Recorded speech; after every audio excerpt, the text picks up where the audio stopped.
खान साहब से गुजारिश हमारे बहुत ही होनहार कॉर्पोरेटर मतलूब खान साहब जो कि हमारे बीच मौजूद हैं, मैं उनसे गुजारिश करता हूं कि अपना मुख्तसर से वक्त में अपना जो है ख्यालात का इज़हार करें, मेहरबानी होगी।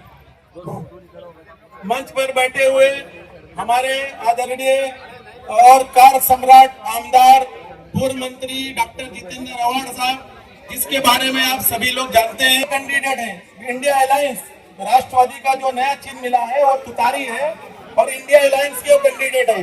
और हमारे कार सम्राट अध्यक्ष शेख खान गुड्डू साहब और हमारे उप महापौर इमरान भाई, हमारे नगर सेवक सभी साथी, पत्रकार भाई और दोस्तों साथियों, अस्सलाम वालेकुम। कैंडिडेट हार जाता है, लेकिन इस बार हमारे इंडिया अलायंस के बड़े लीडर शरद पवार साहब हो, चाहे वो नाना पटोले साहब हो, चाहे उद्धव ठाकरे साहब हो, उन्होंने एक का नाम जब चुनावी मैदान में आया तो कांग्रेस के लोग विरोध कर रहे थे, वो नाराजगी दूर हुई है या नहीं?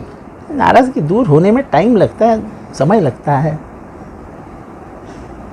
सबको प्यार से नज़दीक लिया जाएगा, समझाया जाएगा। भाई भाई का रिश्ता है हमारा, हम गठबंधन में हाथ मिला के चल रहे हैं ना। जब गठबंधन का अनाउंसमेंट हुआ था तो राहुल गांधी का हाथ, सोनिया गांधी का हाथ शरद पवार जी ने पकड़ा था। बाजू में तेजस्वी यादव थे, एक बाजू में केजरीवाल थे। तो एक उद्देश्य से बनाई गई है ना ये। सर, इन नाराजगी से कहीं ना कहीं मतदाताओं पर भी एक असर पड़ता है, क्योंकि मुझे नहीं लगता है लोकसभा का चुनाव था 2014 वो पहले का लोकसभा चुनाव और आज का लोकसभा चुनाव में बहुत अंतर है। अब वोटर भी बहुत जागरूक हो गया है, उसको मालूम है देश में क्या होने वाला है। सर, लोकसभा के इस चुनाव को लेकर खासकर किस तरह का, किस नजरिए से आप देख रहे हैं भिवंडी शहर में क्या विकास के काम नहीं हुए और क्या देखो ऐसा है, भिवंडी को किसी ने नज़र में रखा ही नहीं है। जैसे मैं मुमरा में गया तब भिवंडी से बदतर था मुमरा, और मैं आज दावे के साथ कहता हूं कि पूरे देश में मुसलमानों के शहर में सबसे सुंदर शहर कोई होगा तो वह मुमरा है।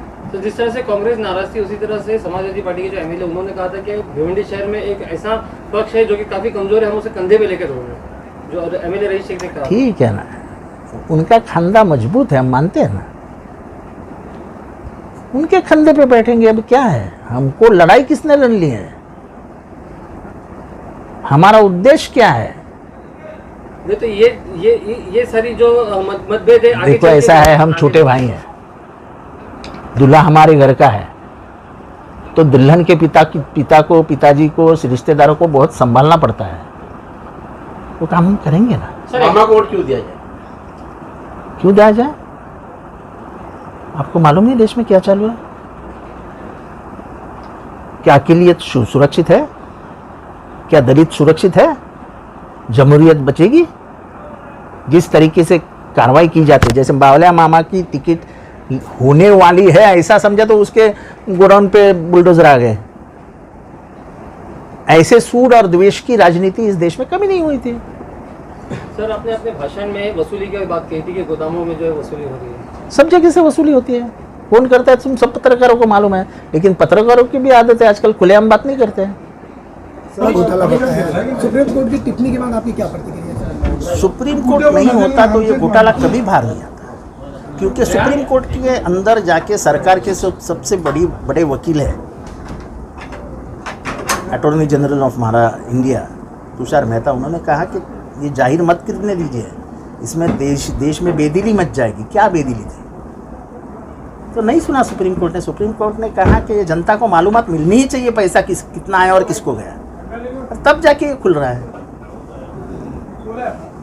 अगर ये सरकार चाहती मोदी जी की तो सरकार दे देती पहले ही दिन। जैसे वीवीपैट के ऊपर मैं बोल रहा हूँ, अगर सरकार इतनी मजबूत है और कहती है कि हमको 400 मिलेंगे तो वीवीपैट खोल दो ना। वीवीपैट नहीं खोलेंगे, ऐसा क्यों आप कोर्ट में बोल रहे हो? जब आदमी छुपाता है तो उसके पीछे कहीं ना कहीं कुछ छुपा हुआ है, ऐसे आम आदमी को लगने लगता है। कोई चीज छुपाओ मत।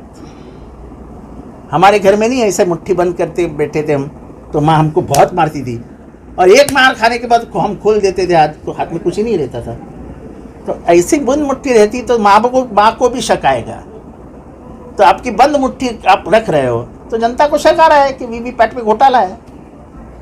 वैसा ही इलेक्टोरल बॉन्ड्स का था, आप छुपा रहे तो चोरी सामने आ गई।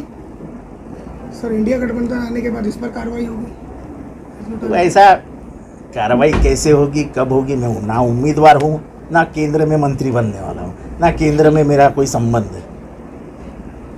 बाला मामा जाएंगे तो बाला मामा के कान में हम बोलेंगे भाई जाके ऊपर बोलो, कार्रवाई करो करके।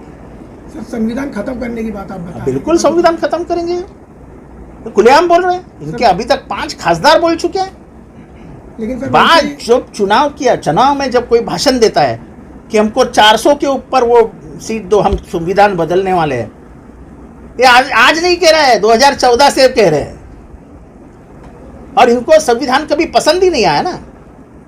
47 के बाद जब 1950 में संविधान आया तो इनका एक मुखपत्र था, ऑर्गेनाइजर।